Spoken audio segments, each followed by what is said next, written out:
The overall goal of this experimental procedure is to characterize the material response and gas surface interaction phenomena of ablative thermal protection materials in high enthalpy flows to provide data for numerical model development and validation.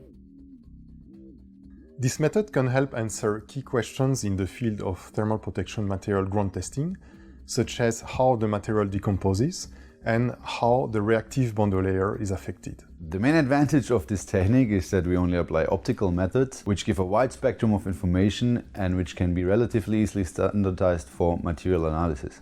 Generally, people new to the ground testing in plasma wind tunnel will struggle because of the complexity of the measurement techniques. With a visual demonstration, it will be a help.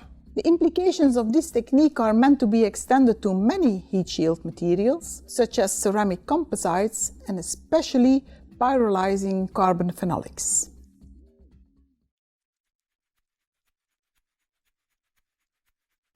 First, align the optical system using a vertical and horizontal line laser by bringing all components to the same height as the test sample and aligning the lens perpendicular to the sample's stagnation line. Focus the optical path by placing the lens at the calculated distance from the test sample and the optical fiber ends at the calculated distance from the lens. Illuminate the sample stagnation point with a pencil-style mercury calibration lamp and position the fiber ends at the location of the best focused image.